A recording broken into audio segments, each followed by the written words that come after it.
गांव के उस पुराने कुएं के पास कई लोग जमा थे। उनमें कई सारी स्त्रियां और पुरुष थे। कुछ लोगों के हाथों में ढोलक थे तो कुछ के हाथों में मंजीरा। औरतों के हाथों में मिट्टी के मटके थे जिसमें दूध भरा हुआ था। कुएं के पास ही विमला का पति नागेंद्र अपनी माँ सीमा देवी के साथ खड़ा था। सीमा देवी के हाथों में दो छोटी छोटी बच्चियां थीं। उन दोनों बच्चियों की आंखों के नीचे नीले रंग का निशान था। वो बच्चियां लगातार रोए जा रही थी, लेकिन उनके रोने की आवाज ढोलक की तेज आवाज से दब जा रही थी। गांव की मुखिया चंदा देवी कुएं के पास खड़ी होकर ढोल और मंजीरे बजाने वालों को बीच बीच में जोर जोर से ढोल बजाने को बोल रही थी। और जोर से बजाओ। कुएं से थोड़ी दूर पर एक पेड़ था। उस पेड़ से रस्सियों के सहारे विमला को बांध कर रखा गया था। वो बार बार चिल्लाते हुए कह रही थी, मत करो, अरे मत करो, जरा तो रहम करो, मत करो ये अन्याय, ये अत्याचार मत करो। विमला के बार बार इस बात को दोहराने से गांव की मुखिया चंदा देवी का गुस्सा भड़क गया। उसने अपना हाथ उठाया और ढोल वालों से कहा, 1 मिनट रुको, ढोल बजाना बंद करो। तुरंत ही वहाँ सब कुछ शांत हो गया।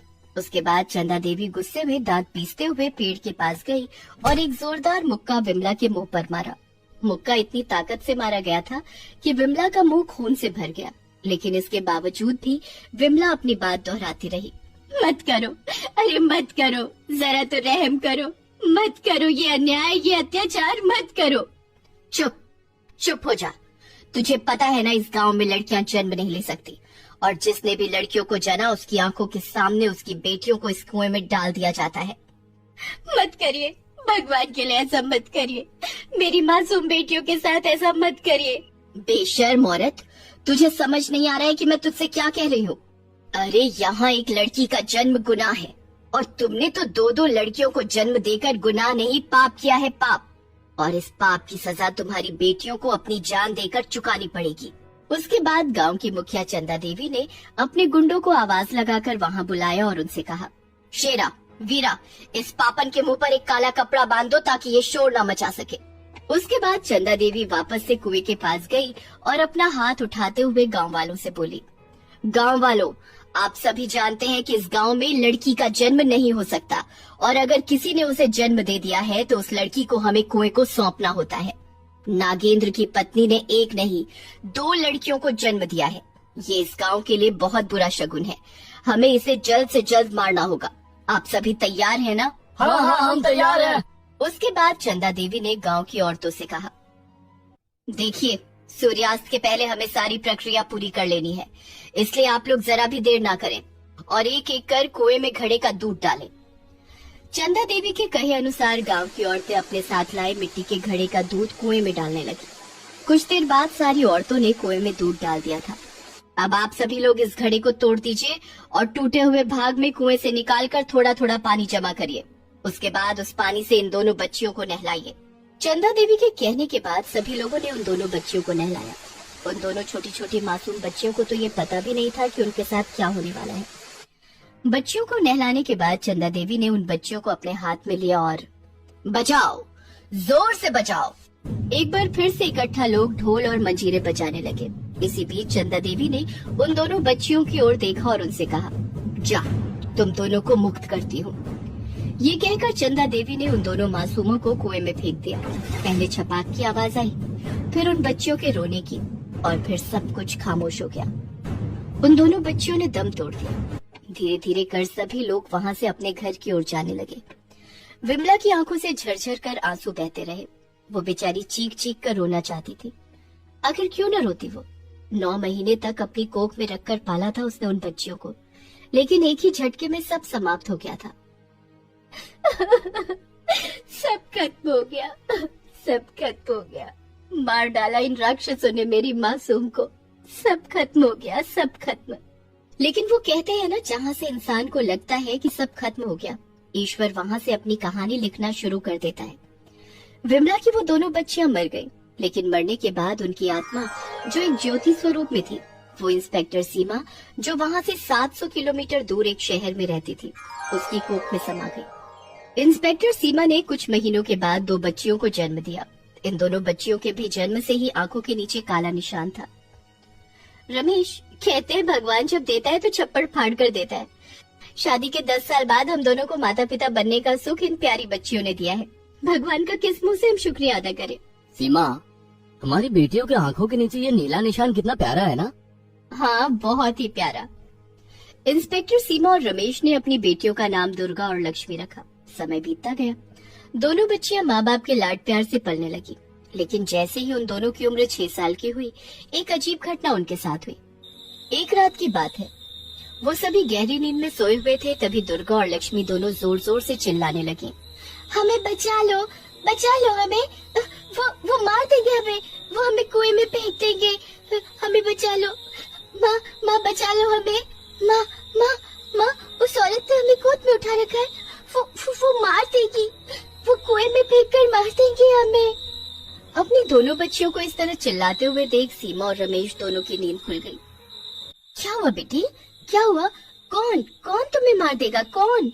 दुर्गा और लक्ष्मी ने कोई बहुत बुरा सपना देखा था और उस सपने का डर उन पर इतना हावी था कि उनका चेहरा पीला पड़ गया था। सीमा और रमेश के कहने पर उन्होंने सपने की बात अपने माँ और पिता को बताई। अरे बेटा, डरने की कोई बात नहीं है, वो एक बुरा सपना था, सपने की बात से क्या डरना, चलो सो जाओ, हम है ना यहाँ। लेकिन उस दिन के बाद से तो ये सिलसिला शुरू हो गया। हर रात उन्हें एक ही सपना आता। वो डर के मारे चीखते हुए जाग जाती और कहती कि वो औरत उन्हें कुएं में फेंक कर मार देगी। दहशत का ऐसा चक्रव्यूह उन बच्चियों के इर्द गिर्द रचा गया कि एक समय तो ऐसा आया कि बच्चियों ने सोना छोड़ दिया, खाना पीना भी उन्होंने त्याग दिया। सीमा और रमेश उनकी हालत को देखकर बहुत टेंशन में आ गए। हे भगवान, हमारी बच्चियों को किसकी नजर लग गई? इतने डॉक्टरों को इन्हें दिखाया, इतनी सारी दवा बदली, लेकिन इनकी हालत में कोई सुधार ही नहीं हो रहा है।